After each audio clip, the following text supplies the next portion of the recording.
The passengers thought it was just another flight, until a police K-9 suddenly locked onto one man in a red shirt. His barking grew louder, his eyes sharper, and the cabin froze in fear. But when officers finally confronted the man, what they uncovered inside his possession left everyone in shock. The question is, what was he really hiding thousands of feet above the ground? Here's the full story. But before we roll it, tell me in the comments what you would have done if you were on that flight. The runway lights blurred against the night as Flight 762 rolled to a stop.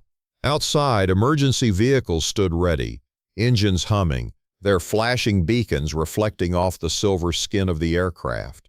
Passengers pressed against the windows, craning for a glimpse of what was unfolding. Inside, the tension hadn't eased. The mysterious man sat with his wrists restrained, guarded by two officers who had boarded as soon as the plane touched down. His face was pale, lips trembling, but his eyes still darted toward the service cart where the small metal case now sat secured in a containment box. And then there was Max. The K-9 hadn't relaxed for a second. His body remained taut, eyes locked on the case, barking intermittently as if warning everyone, "Don't ignore this." Officer Hayes walked alongside the cart as the crew prepared to roll it off the plane. He trusted his partner more than anyone on this flight. If Max was this unshaken, then the true danger hadn't yet revealed itself. As they disembarked, federal agents were waiting on the tarmac. Among them was Special Agent Carter from Homeland Security, a man known for his calm authority. His eyes swept over the restrained passenger, then landed on Hayes.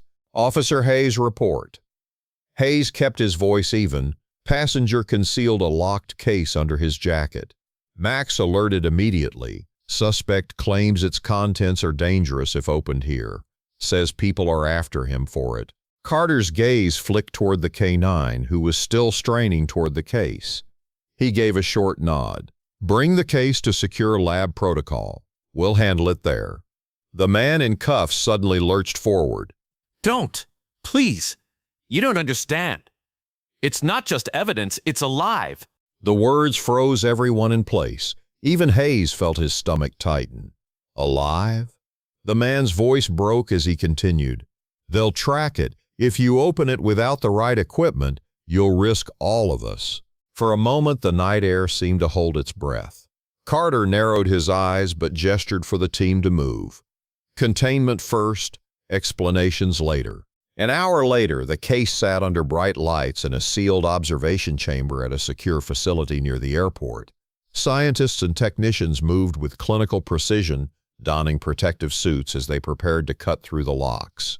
Hayes stood behind the glass, Max at his side, his body pressed firmly against the barrier as though he could sense the importance of what lay within. The restrained man, now seated in a guarded room nearby, spoke through the intercom, voice hoarse. "You're making a mistake. That case wasn't meant for me to carry, it was meant to disappear. And if you open it without understanding what's inside, you'll unleash something none of you are prepared for."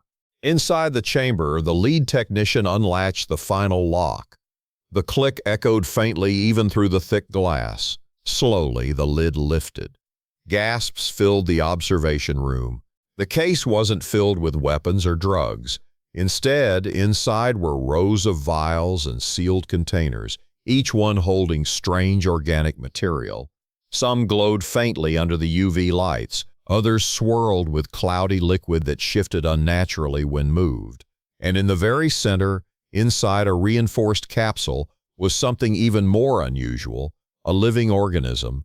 It was small, almost fragile-looking like a larva or spore cluster, but it pulsed faintly as though it was breathing. The technician froze. "This isn't standard biology."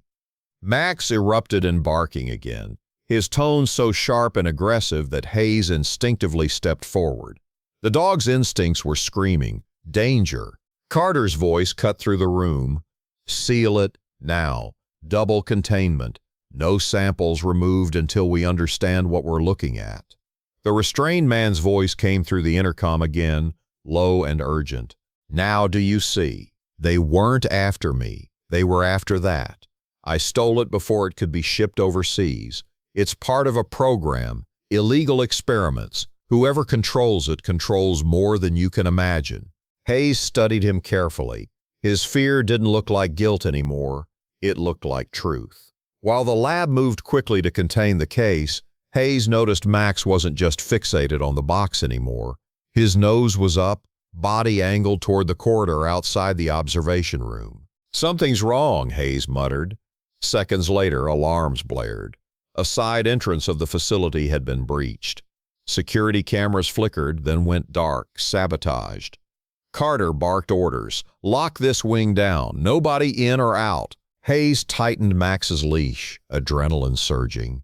Whoever was after the case hadn't given up. They had followed it here. From the shadows of the corridor, two figures emerged, masked, moving with practiced coordination. One carried a device that looked like an EMP jammer, the other a weapon. Their target was clear: the lab chamber and the case inside. Before anyone else could react, Max lunged forward with such force that Hayes was nearly pulled off his feet. The German shepherd launched down the corridor, his bark echoing like thunder. The intruders froze, startled for only a second, but it was enough. Max clamped down on the jammer carrier's arm, dragging him to the floor. The second raised his weapon, but Hayes was already there, tackling him with precision born of years in service. The weapon skidded across the tiles, clattering uselessly. Backup officers swarmed in, restraining both men.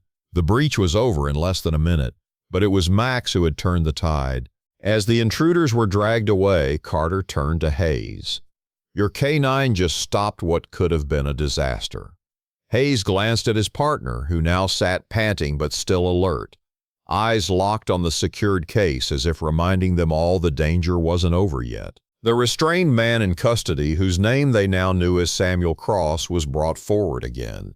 His voice was steadier now, though still heavy with warning. "You see? They'll stop at nothing to get it back. That organism, it's not just experimental, it's a weapon, one that can spread faster than you can contain." Hayes exchanged a glance with Carter. The implications were clear. They hadn't just uncovered a midair scare. They had stumbled onto an international conspiracy, and Max had been the first to sense it. The secure facility had returned to uneasy calm, but the echoes of the breach still lingered in everyone's minds. Officers patrolled the hallways in doubled numbers. Security cameras were being rewired, and the strange case now sat inside a triple-sealed containment vault. But Hayes knew the night wasn't done. The men who had stormed the facility weren't acting alone. Max lay at his side, chest rising and falling, still tense but uninjured. Every so often, the German shepherd's gaze drifted back to the vault, ears pricked as if reassuring himself it remained sealed. Special Agent Carter stood at the command desk, files spread before him. The attackers carried fake IDs, no names, no fingerprints, ghosts. Hayes crossed his arms. Ghosts don't risk everything unless what they're chasing is worth it. Cross said it's a weapon. That organism inside, do we know what it actually is? Carter exhaled heavily. Preliminary analysis suggests engineered spores. If released, they can disrupt neurological function.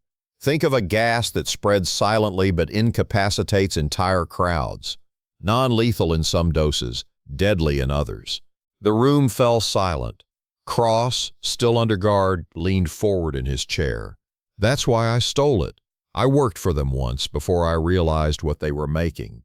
I thought if I got it out, someone would finally stop them. But I knew they wouldn't let me live to deliver it." Hayes studied him. "You risked every life on that plane to smuggle it here?" Cross's voice cracked. "It was the only way. If I checked it through customs, they'd intercept me before I stepped foot outside. The dog," his eyes flicked to Max, "he saw through me. He saved us all." For once, Hayes didn't argue. Just when the team thought the night was ending, the facility lights flickered again.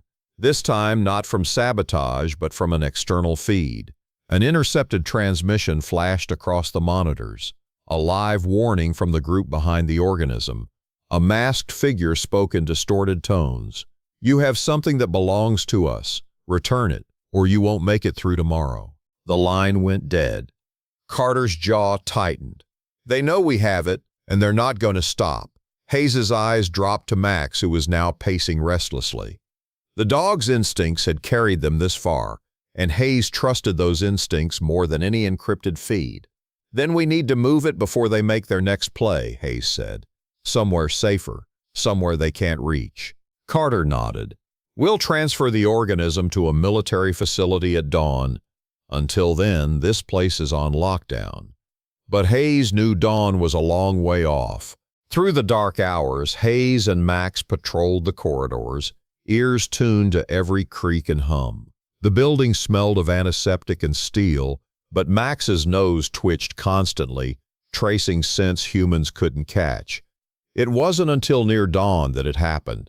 Max stopped dead at the edge of the containment wing, ears flat, tail stiff. A deep growl rumbled from his chest. Hayes froze, tightening his grip on the leash. Then a metallic scrape. One of the ventilation grates shifted ever so slightly. Before Hayes could call it out, a black-clad figure dropped silently from the vent, landing in a crouch. A second followed, then a third, armed, silent, deadly. Hayes's shout split the quiet. "Security breach," but Max was already moving. The German Shepherd lunged with explosive power, clamping his jaws on the first intruder's forearm before the man could raise his weapon. The second swung a baton downward, but Hayes intercepted him with a driving tackle, slamming him into the wall. The third intruder made a dash for the vault controls. His gloved hand reached for the override panel. Max released the first attacker with surgical precision and pivoted like lightning. He launched again, hitting the man square in the chest, sending him sprawling away from the controls. The sound of his bark tore through the corridor, sharp and commanding, the kind of sound that shook the heart. Backup swarmed seconds later, securing all three intruders. And just like that, the vault and the organism inside remained untouched. Hayes knelt, hand pressing firmly against Max's harness. The dog's eyes were bright, chest heaving, but his posture remained proud. He had done it again. By sunrise, the organism was escorted under heavy guard to a remote facility, its existence sealed under layers of classification. The attackers, stripped of their masks, were identified as operatives tied to an international syndicate dealing in biological weapons. Cross, though guilty of recklessness, was cleared of malice. His knowledge helped dismantle an entire network. And in his testimony, he repeated the same phrase again and again. "That dog saved us. None of this would have been possible without him." 2 weeks later, in the heart of the city, a crowd gathered outside police headquarters. Cameras flashed, reporters leaned forward, and the American flag rippled in the crisp morning breeze. On the steps of the building stood Officer Hayes, his uniform crisp, his posture proud. Beside him sat Max, fur gleaming, eyes scanning the crowd with calm vigilance. The chief of police stepped to the podium, his voice carrying across the square. "Today we honor a hero, a partner who through instinct, courage, and unwavering loyalty protected lives not just aboard Flight 76-2, but far beyond. This officer may walk on 4 legs, but his service is greater than most could imagine." Applause thundered through the square.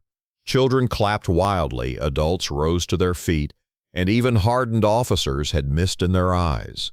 The chief bent down, placing a gleaming medal on Max's harness.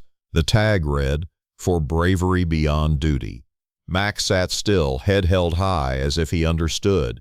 Hayes crouched beside him, scratching behind his ears. "You earned it, partner."